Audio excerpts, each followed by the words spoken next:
अस्सलाम वालेकुम। कैसे हैं आप सब? मैं उम्मीद करती हूँ कि आप सारे ठीक होंगे। मैं भी ठीक हूँ। गर्मियाँ तो आ चुकी हैं यूके में, लेकिन अब भी किसी किसी दिन बहुत ठंड हो जाती है।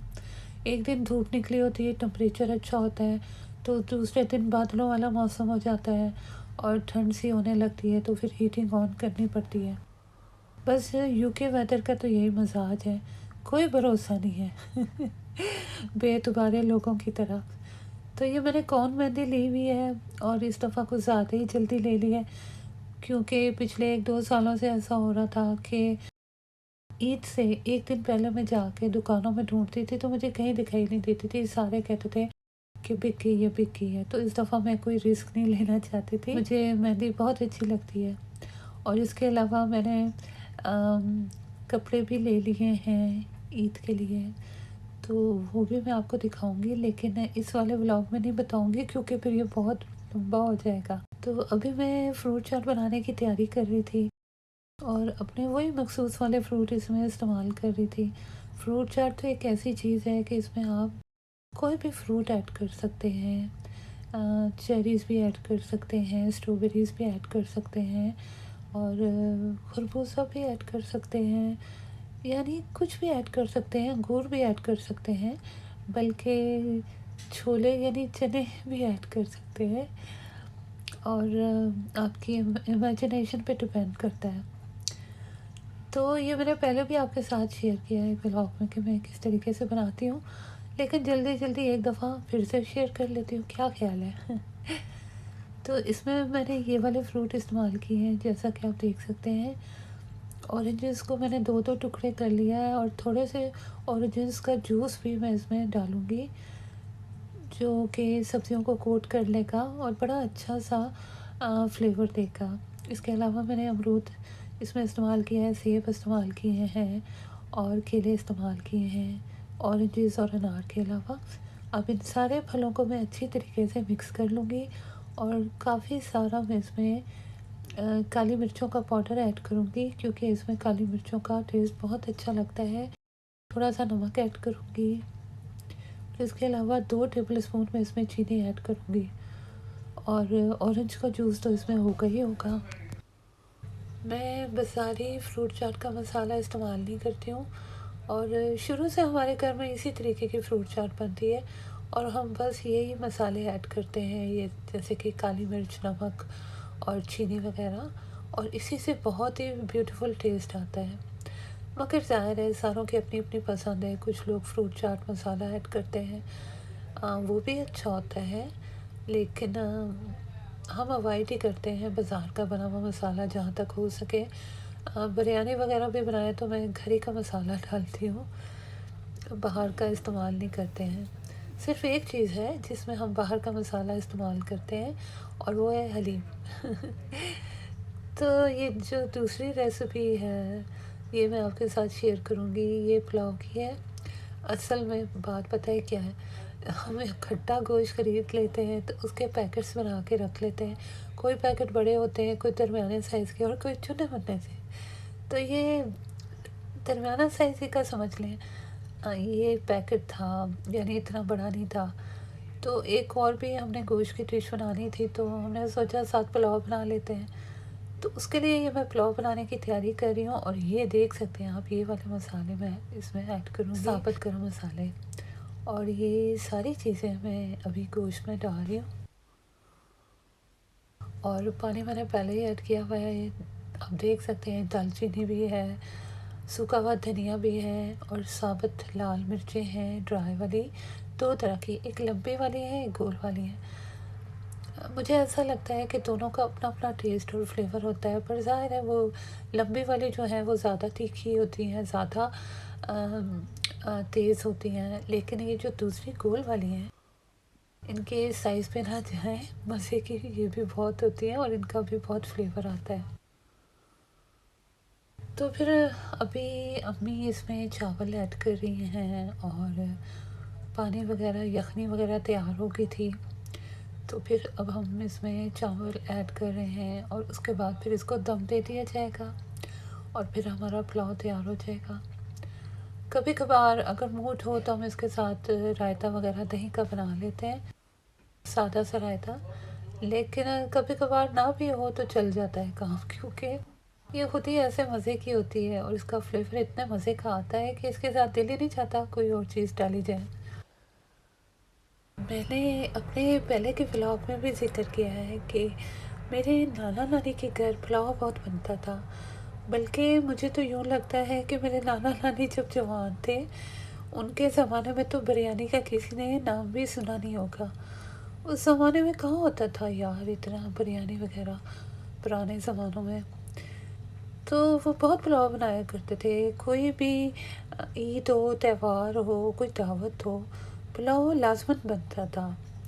और जिस तरीके से तब बनता था, उसी तरीके से अभी भी हम सादा सा अभी तक बनाते आ रहे हैं। तो ये जो दूसरी डिश मैं अभी बनाने लगी हूँ, ये मैश पोटैटो यानी आलूओं को उबाल के, उनको मैश करके, उसमें उबली हुई चिकन डाल के, और फिर कटा हुआ प्याज, कटी हुई हरी मिर्चें, हरा धनिया और ज़ीरा, साबुत ज़ीरा, लाल मिर्चें, थोड़ी सी काली मिर्चें, नमक वगैरह, ये सारा कुछ ऐड करके इसके हम बॉल से बना लेंगे, गोल से। और ये भी डिश बहुत मज़े की बनती है। इसे आप अफ्तारी में भी बना सकते हैं और रोज़ों के बाद शाम की चाय के साथ भी। वैसे इसको लंच के तौर पे भी आप खा सकते हैं। तो अभी मैं ये हरा मसाला ऐड कर रही हूँ। इसके बाद इन सारी चीज़ों को मैं मिक्स कर लूँगी। और इसमें अभी चिकन तो ऐड की है कि नहीं ऐड की है, क्या ख्याल है? मेरा ख्याल है अभी तक नहीं ऐड की है। तो अभी मैं इसमें चिकन ऐड करूँगी और फिर इन सारी चीज़ों को मिक्स करके इनके बॉल से बना लेंगे। इसमें एक और चीज़ भी हमने ऐड की है और मैं मेंशन नहीं किया, अदरक बारीक कटी हुई, लंबाई में बारीक कटी हुई, वो भी मैंने इसमें ऐड की है। अदरक हाजमे के लिए वैसे भी बहुत अच्छी होती है और कच्ची भी खानी चाहिए और दूसरी चीज़ों में भी इस्तेमाल करके खानी चाहिए।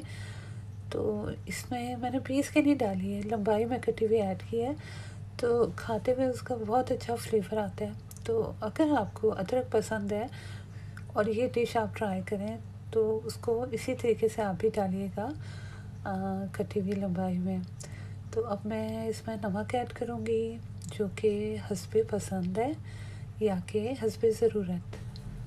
ये बहुत मज़े के और चटपटे बनते हैं। इनको सादा भी खा सकते हैं और इसके अलावा किसी सॉस वगैरह के साथ, चटनी के साथ भी खा सकते हैं, जैसे कि चिली गार्लिक सॉस होगी, टमाटो केचप वगैरह हो गया। मगर सच्ची बात बताऊँ, हम तो ऐਵੇਂ ही खा लेते हैं। हमें ऐਵੇਂ ही बहुत मज़े के लगते हैं, हमें किसी सॉस वगैरह की ज़रूरत नहीं पड़ती। तो सारा मसाला मैंने इसमें ऐड कर दिया है, ड्राई मसाला भी ऐड कर दिया है, हरा मसाला भी ऐड कर दिया है और इन सारी चीज़ों को मैंने मिक्स कर लिया है आलूओं में। और अब मैं इसमें चिकन ऐड करने लगी हूँ। चिकन ब्रेस्ट थी एक, इसको मैंने उबाल लिया था और उसके बाद मैंने इसे श्रेड कर लिया था, यानी छोटे छोटे पीसेस कर लिए थे। अब इस चिकन को भी मैं आलूओं में और मसाले में अच्छी तरीके से मिक्स करने लगी हूँ और अब मैं गोल गोल से बॉल बना लूँगी। दरमियाने साइज़ के मैं बनाऊँगी, ना बहुत ज़्यादा बड़े बनाऊँगी ना बहुत ज़्यादा छोटे बनाऊँगी। और झटपट से ये बॉल तैयार हो जाएंगे। और मज़े की बात ये है कि ये टूटते भी नहीं हैं। इसके ऊपर जो मैं बैटर लगाऊंगी वो दो तरीक़ों से लगता है। एक तो मैं बेसन वाला लगाऊंगी आज, लेकिन इसको ब्रेड क्रम्ब भी आप लगा सकते हैं और अंडा लगा के उसके ऊपर ब्रेड क्रम्ब लगा दें, यानी उसमें रोल करके आप तल लें। पर मैं उससे ज़्यादा ये वाला ज़्यादा हम पसंद करते हैं और ये वाला मैं बनाती हूँ बेसन वाला। थोड़ा सा मैंने बेसन लिया है, उसमें मैंने पानी मिलाया है, इसमें काली मिर्च नमक ऐड कर दूँगी क्योंकि बिल्कुल फीका ना लगे ना। अंदर तो चटपटा होगा लेकिन ऊपर से बैटर फीका होगा तो फिर फीका फीका हो जाएगा ना। तो फिर मैंने इस पे बैटर लगा के और अब इसको मैं तल लूँगी। और जब थोड़े से ब्राउन हो जाएंगे तो उतार लूँगी। बहुत ज़्यादा तो ऑब्वियसली पकाना नहीं है, क्योंकि आलू और चिकन वगैरह सब कुछ बना हुआ है, हर चीज़ तैयार है। बस ऊपर जो बैटर लगाया है उसको थोड़ा सा ब्राउन कर लेना है और ये तैयार हो जाएंगे। ये मिनटों में तैयार हो जाते हैं और बहुत चटपटे बने थे। दूसरी भी चीज़ें तैयार की थी इसके साथ, लेकिन हमेशा की तरह मैं उनकी वीडियो नहीं बना सकी। तो इसके लिए एक दफ़ा फिर से माज़रत। इसके साथ हमने पकोड़े बनाए हैं और पकोड़ों में आलू इस्तेमाल किए थे, बैंगन इस्तेमाल किए थे। बैंगन के बारे में एक मज़े की बात बताती हूँ कि अब तो ये हमें बहुत पसंद आते हैं और अक्सर हम बनाते रहते हैं मुख्तलिफ़ तरीक़ों से। मगर जब मैं छोटी होती थी तो इतना बैंगन नहीं खाते थे या पसंद नहीं किए जाते थे। मगर अब तो इसको स्मोकी फ्लेवर दे के भून के या इसको टमाटर प्याज के साथ इमली डाल के चटपटा बना के बहुत शौक़ से हम खाते हैं और हमें बहुत पसंद आते हैं। मुझे याद है ज़रा ज़रा कि जब हम हैदराबाद में रहा करते थे और मैं स्कूल में पढ़ा करती थी, तो वहाँ की एक बहुत मशहूर है रेशम गली शॉपिंग सेंटर। वहाँ बड़े मज़े के पकोड़े मिला करते थे। पकोड़ों की रेसिपी मैंने पहले भी आपके साथ शेयर की है और एक दफ़ा दोबारा से जल्दी जल्दी मैं बता देती हूँ। हो सकता है आप में से किसी ने वो वाली वीडियो ना देखी हो। तो इसके लिए बेसन में कसूरी मेथी ऐड की थी, 2 टीस्पून काली मिर्चें ढेर सारी, बल्कि बहुत सारी डाली थी। थोड़ी सी लाल कुटी हुई मिर्चें ऐड की थी, हरा धनिया डाला था बहुत सारा, हरी मिर्चें ऐड की थी काफ़ी सारी और नमक ऐड किया था। इसके अलावा सूखा हुआ अनारदाना ऐड किया था, साबुत सफ़ेद ज़ीरा ऐड किया था और इन सारी चीज़ों को अच्छी तरीके से मिक्स कर लिया था। फिर सब्जियां मिक्स करके और हमने पकोड़े बना लिए थे और ये भी बहुत मज़े के और टेस्टी बने थे। तो आज की मेरी वीडियो बस यहीं तक थी।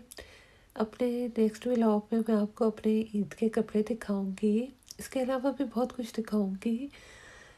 तो फ़िलहाल के लिए मेरी तरफ से अल्लाह हाफ़िज़।